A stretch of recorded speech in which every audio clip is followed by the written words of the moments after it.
one of the best men. I think he's the best defense coach I've ever seen in my life. I think if you can go into the Hall of Fame, the Pro Football Hall of Fame twice, Dick LeBeau would have went in as a player, as he did when he played for the Detroit Lions. He has 62 interceptions, and he could have went in as a coach. So this is one of the guys who revolutionized football. And when they talk about gurus, this guy is a guru. This guy understands what it is to play defense at the highest level. But the one thing I love about Dick LeBeau let all his players be themselves inside of his system. And that's why so many great players have come through his system, because he allowed them to be themselves. And it is my honor to introduce Dick LeBeau, who is one of the best coaches I've ever seen in my lifetime, but also a great player for the Detroit Lions. And it is my pleasure and honor to tell everybody my friend Dick LeBeau going to drop a lot of knowledge in the next couple minutes. Coach? Well, thanks, Rod. Let me start by saying it's an honor to be able to talk to you guys. Football has been my life. We all love football, or we wouldn't be here right now. And I really welcome the opportunity to just talk about the game with all you guys. I played 14 years in the National Football League. And so by the time that I was done playing, I was 35 years old. And it was time to get a real job, as they say. And I'd always wanted to be a coach. So when I started applying in different areas to coach football, the number one negative thing that they would say on my resume, they would say, well, you don't have any coaching experience. I said, no, I don't have. I've been playing for 14 years. We call that on-the-job training. And I got a lot of that. But I was fortunate enough to get hired the Philadelphia Eagles, actually, and the only position that they had open was a special teams coach, and that's what I started out as. And I was very happy to have that job, although I always wanted to coach defense, coach the secondary. And I was coached then for 45 years in the National Football League. And my last active job was a full-time coach, not a consultant, and I'm proud of that. And I was 80 years old, and I was walking the sideline in Nashville, Tennessee for the Titans, and I was their defensive coordinator. So my whole life has been coaching football, as you can see from that, starting in junior high school to college, to pros, to coaching. And that totals up to 80 years being married to football. So I've learned some things. I hope to share them with you rather than getting in too many esoteric discussions. I'm just going to try to talk common sense to you and some things that I have found absolutely necessary to be successful, I would think, in any enterprise or endeavor, but particularly in a coaching atmosphere. Coaches are just teachers, and that's all we're doing. And if you will, you're salesmen. I always looked at myself as a salesman, and I had a program, a commodity that I was selling, and I wanted my players, our players, to buy into it. And I think the first and most important thing to any coach is to understand exactly what you're teaching, how you came to believe that that was the proper way to teach it, and to understand your subject, or as I use the word a lot of time, your stuff, man. What is your stuff? What do you believe about the game of football? For me, I had noticed, again, I had the advantage of 4 years in high school, 4 years in college, and 14 years in the pros. So that's 22 years of being in team environments, being in team meeting rooms, being on the field competing, suffering the losses and rejoicing in the wins. And I had a pretty good start in knowledge of what I thought was the right way to do things. And what I did as a player, I studied all my coaches and watched how they handled every situation. And I knew I was going to be a coach someday. I would have been very happy to be a high school coach. That's what the person that made me want to coach was my high school coach. And I think everybody in my hometown, if they played any kind of sports, wanted to be like our high school coach, was a man by the name of Jim Bolus. But I would watch at Ohio State with Woody Hayes. He won a few games. He had some success. And I had several different coaches at the college level. And then in going to some of the all-star games, I got to be around Lombardi and Shula. And actually, Shula was my coordinator for 3 years. And just talented people like that. And I would always kind of critique them a little bit. Believe me, your players are going to be critiquing you. And I would say sometimes, geez, I don't think that, I don't want to do instruct in that fashion with my people. Or I would say, hey, that was right. That connected with me. But what the bottom line to all this, and I guess the whole message, and maybe I'm going around the barn here a little bit to get to the front door, but I always wanted to be coached. Just teach me, tell me what I'm doing wrong, show me what might help me to be a little bit better, and let me go. You don't have to cuss me out. You don't have to call my family any names because I messed up. This is a classroom environment that we've moved outdoors onto the grass. But I'm just trying to get better every day. And the coaches that hit me as instructors in that fashion and critiquers, I mean, you're going to mess up. That's part of the player-coach relationship both ways.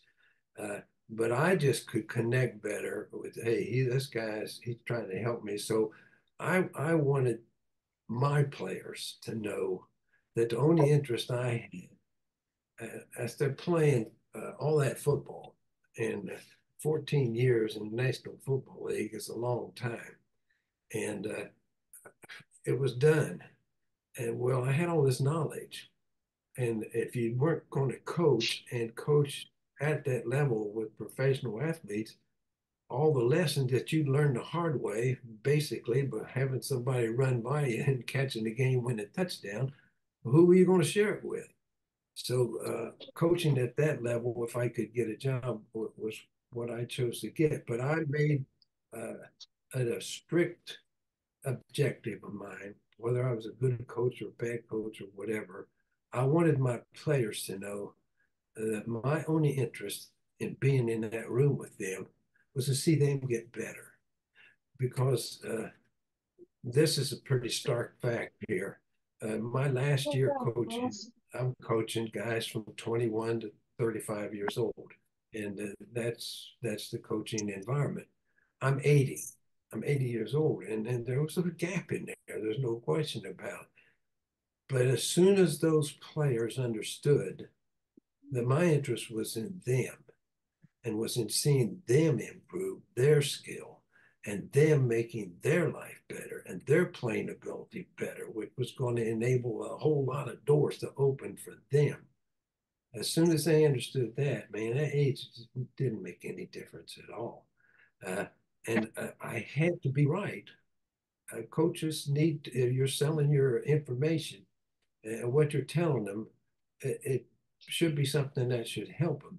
And I was blessed to have all that experience, and I could help people. And once they understood that, and again, my coaches, my players started calling me Coach Dad. And I guess a lot of coaches wouldn't like that. I was proud of it. I'm very proud of it. And to be totally honest with you, the most pride that I carry from my coaching profession is the way I was respected and treated by the people that I coached. And I will take that with me as long as I'm on the planet. But I wanted them to know, I wanted them to be successful. And I always shared with any tough days that we had. I didn't say, I won the game, but you lost it. It was always we. We either played good together, we got it done, and we won the game, or we didn't quite get it done. We had the opportunity, but we lost it. And I'll tell you where I messed up. And next time, I'm not going to do it that way. I took my share of the blame. A lot of coaches can't do that. I guess they're more martinet in their approach, and they just feel like they have to always be right, and they have to always be the guy that's driving the horse. But I didn't feel that way, and my career at least testifies to me that you can keep your job at least with that philosophy. I didn't try to be right all the time, because we're all human, and you're not going to be right all the time. Calling defenses, it's a huge responsibility. Where you have to expose yourself to enough information to know what's going on, and to know what the other guy has a tendency to want to do in certain situations. Where you got to look at a lot of football in that, a lot of football games, a lot of game situations. Now, I would go back as much as 3 years against a coordinator to see, if I didn't really know him very well, to see what some of his tendencies were. But guess what? A hell of a lot of times your defensive call was terrible. But I always had it based on a series of information that I had garnered from watching and studying the other guy that I was playing against. And I took that upon myself as my responsibility of being the coordinator, of being the guy who was setting the defense, of being the guy who was telling our guys, this is the way to stop this team, and this is the play we're going to run in this situation. And as the game became more crucial in the latter parts of the game, it's a burden of responsibility that the play caller takes on. And honestly, you have to be a competitor, and you have to live for that situation. Hey, this is what I'm coaching for. We got to get these guys off the field and win the damn game. But I would always tell my players, and sometimes it probably maybe wasn't the right thing, but I would say, hey, I called the wrong defense there, and I didn't give you guys a chance to win it. I said, when I'm going to coach you and you make the wrong step, or you take the wrong key, and it results in a play that ends up being a big factor in the game, all we're going to do is work to improve that so that it doesn't hit us again, and learn from our mistakes. And it was always we, us, together. And that was probably my most important message that I have to any group of coaches, that a team is a family, and a family is a team. And you hear that spouted, but you got to live it. And once you get your coaching philosophy set in your mind, I mean, you alter it daily, you alter it weekly, you alter it by the season. But basically, you have to understand to yourself, and to thy own self be true, this is the type of person I'm going to be with these guys, and I'm going to be that way 24 hours a day, 7 days a week, so that they can become comfortable in the environment, and you're establishing the best learning situation, the best learning environment that you can for these guys to learn how to do what you're going to tell them.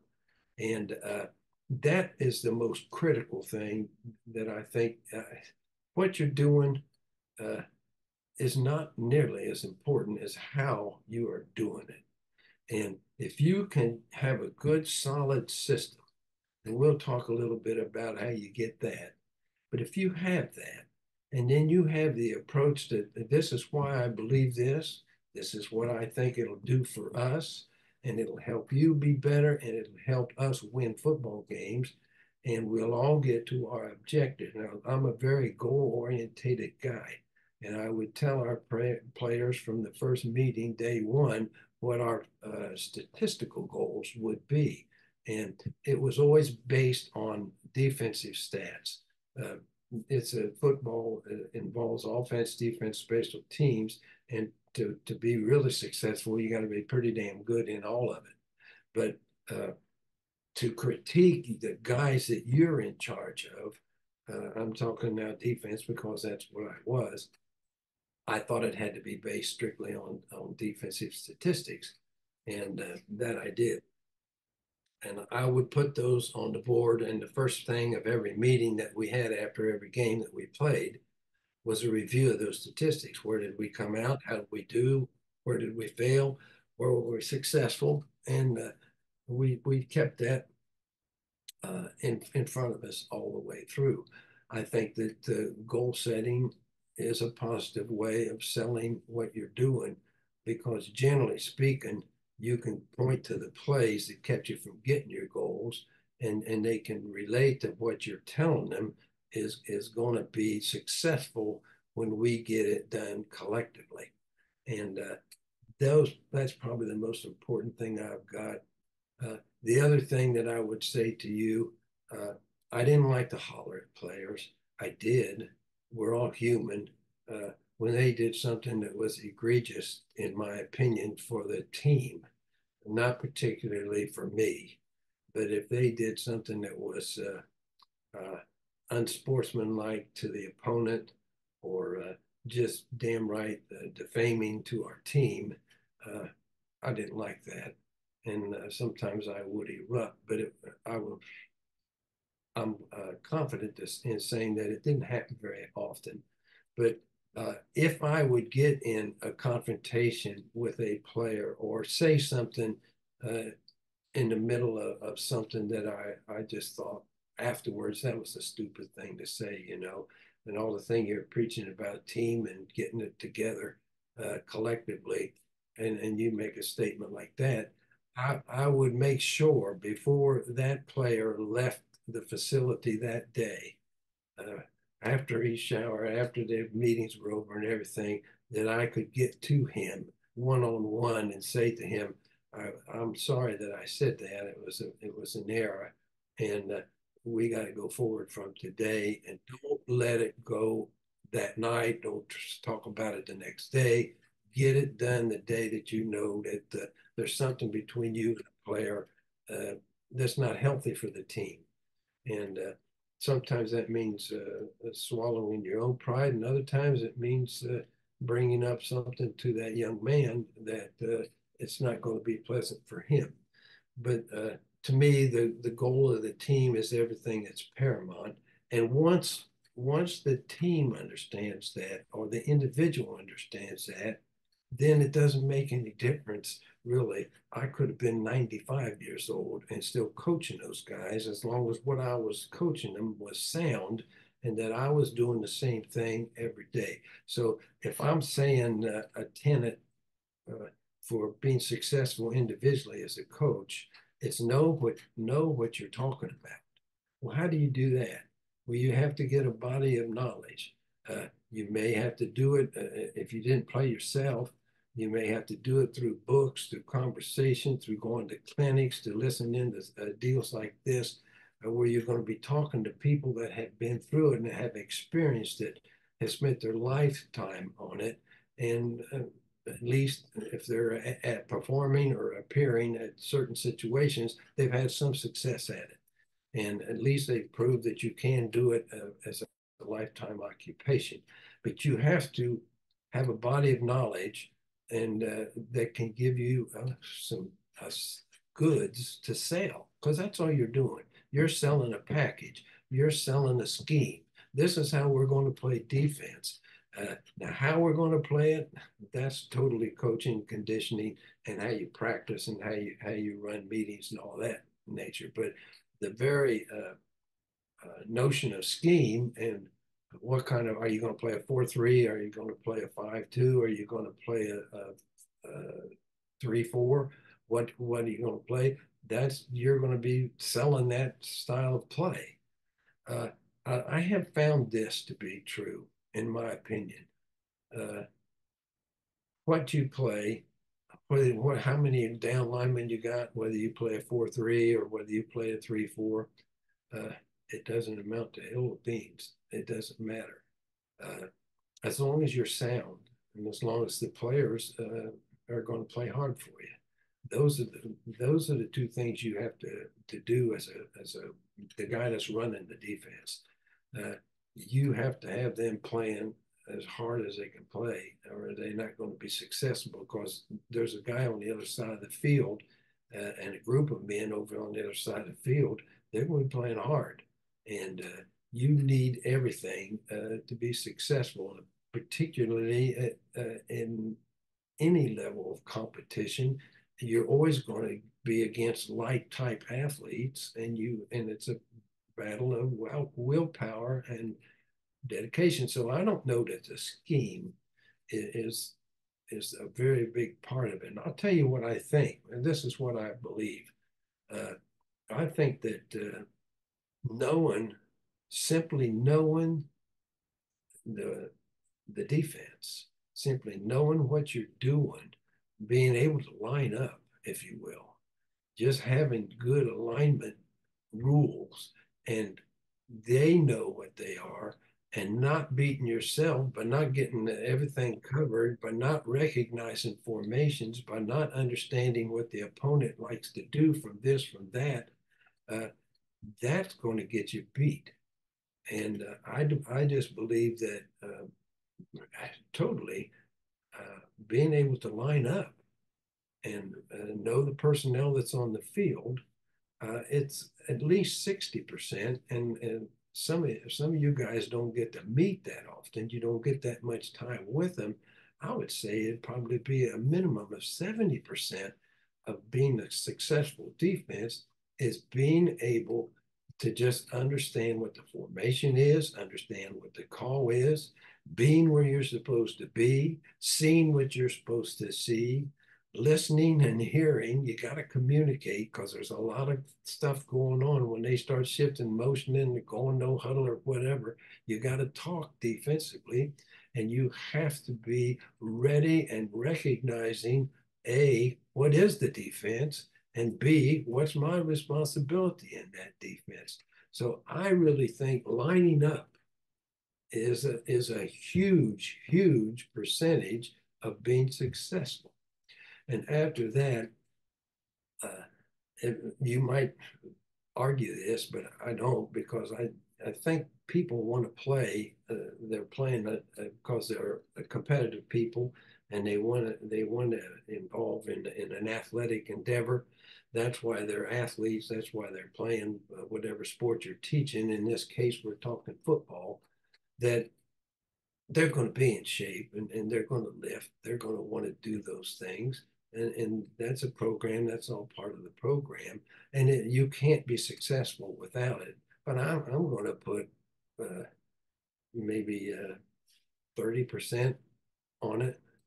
And I think it's 60% being able to line up, and 30% being in good enough shape and strength to be able to do it. And then it's probably 10% of scheme is all we're talking about. Because if you got a bunch of guys that are coordinated and in great shape and flying around and know what they're doing, they're going to win for you. And you can put them in a 3-4, 3-4, 4-3. You can put them in any kind of alignment.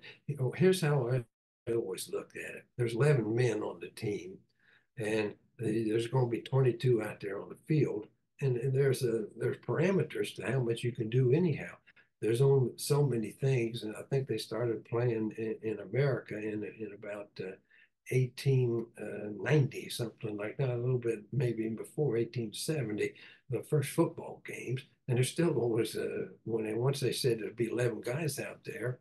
Now they do play some 6-man football out in the Midwest, some places like that. But whatever the rules say, that's all it's always going to be out on the field. And how you line them up and where you motion them and all that stuff. If you can recognize and react, you're going to be able to defend it. And I just don't think that that anything is more important than identification, communication, and being able to plain and simple line up. Now, in whatever situation you're in, most of my coaching, I had the advantage of having the players all day, basically, and pretty much of the year. And we could get a lot done and do a lot more than people in different situations. But I found meeting time on the field, walkthroughs. I flooded our guys with walkthroughs because I was going to ask them to learn a little bit more than the average bird anyhow. And we had more quality results from the walkthroughs where they could walk and talk and nothing was happening real fast. And they were just really learning where to line up and what their assignment was on that particular play. So is a teaching study and starting out and what can enable you to get the attention of your athletes, that they will listen to what you're saying, and what will they end up staying with you and fighting for you. Because let's face it, if you're coaching, you ain't playing anymore and you're not making a play and you're trusting your players to go out there and play hard for you because you're just as competitive as they are. You're just too damn old to do anything about it. So those are the key things, I think. When you start saying, well, coach, that's a lot of words, and it is, but how do you go about teaching them to be where they're supposed to be and see what they're supposed to see? Well, the way that I did it, I started with base. What did I believe? And what are the things that get you in trouble the quickest? Well, we all know, and you hear it, you got to eliminate the big plays. You got to cut out the big plays. Well, that's easy to say. It's like saying that the team is a family. Well, how does a team really become a family? Well, they become a family by going out there and sweating and hitting and running and working and living together, but learning to trust each other and all sharing a common goal, again, goal-orientated type of thing, but all learning that they can trust the other guy, that he's not going to be right all the time, but he's going to be doing everything he can do to help the group be successful. And how do you do that? Okay, those are all words, and people say, oh man, our team's a family, man, or this is a family. But it has to really be a family. And most of that, in my opinion, because you're going to be doing the talking most of the time when they're in that environment, that whether you're in a classroom or on the field in a walkthrough or active practice, is are you constant enough? Are you a family member? Are you believing that the most important thing is those guys being successful, that group being successful? You're more or less the spokesman. I used to tell my players, I say, look, you're going to do what I tell you to do. And I'm not going to tell you, I'm going to ask you to do it, but I'm going to be telling you what to do. And why do you have to listen and do it? Because I represent you. I represent the whole group. And someone has to speak with only the group's best values at stake. And that's the way I presented it. And I would stand in front of my players and I would say, hey, you're going to do what I say because I'm speaking for all of you. I'm not speaking for the guy that fell down and got beat. I'm not talking about the guy who missed key and got trapped. I'm talking about all of us being successful as a group, as a family, and being willing to step up, take our share of the blame for every situation that didn't go the way we wanted it to go. There's going to be bad situations in every game.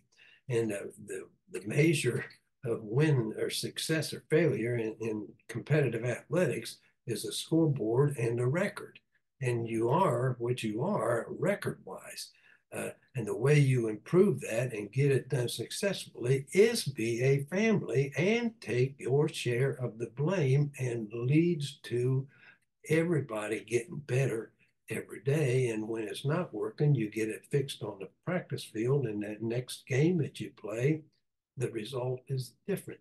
Well, when you get those principles established, you do that from day one, then you live it.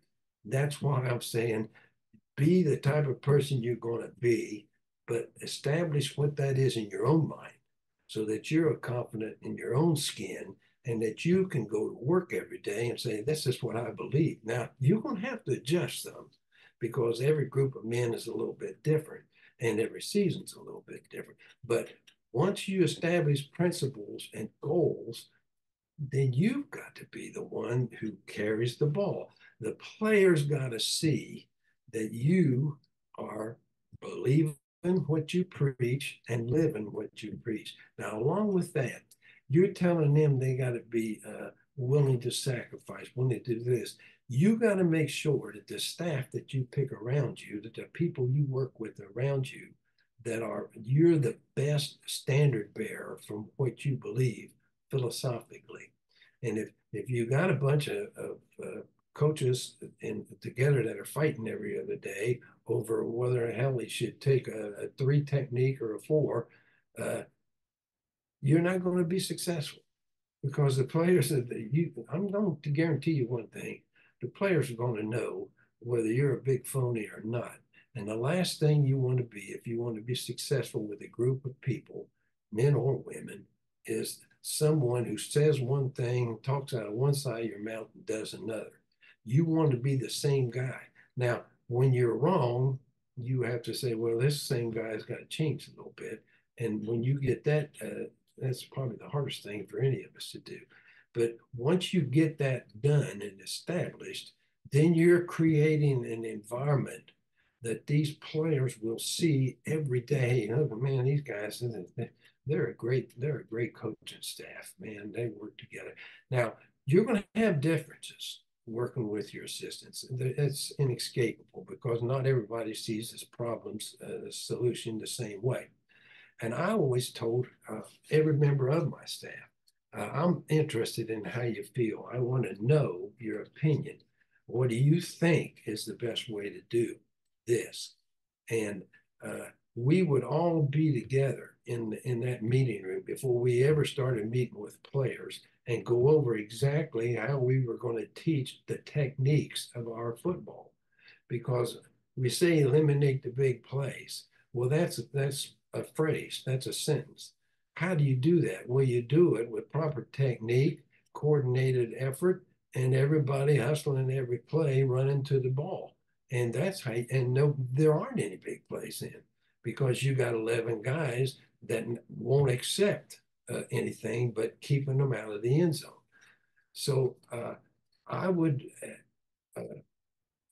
detail every technique that we had and go over it in front of the group in staff meetings where we formed a philosophy.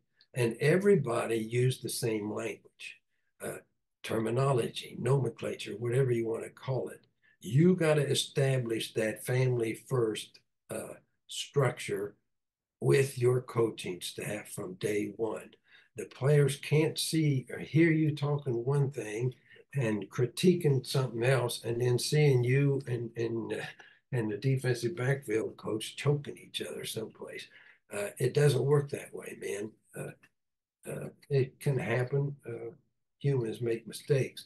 But like I said earlier, talking to you, if a guy and you didn't get along that day, don't let the day end without getting it patched up, because you've got to be communicative and you've got to be on the same page and you've got to be with the same purpose. Do you have to be all Protestants? Do you have to be Catholic? Can you be atheist? You can be anything you want. This is America. I'm talking from my coaching standpoint, but wherever you are, somebody's paid a lot so that you can have a freedom of choice. And I'm not saying that you all have to be alike, but I'm saying for what you're selling, for what you are teaching, you have to all speak the same language and you have to all be willing to say, I was wrong about that. And I think once you create that environment, your players are going to grow. And most of them are fairly athletic, or they wouldn't be trying to do it anyhow. And they were have already won some competition, or they wouldn't be on your team.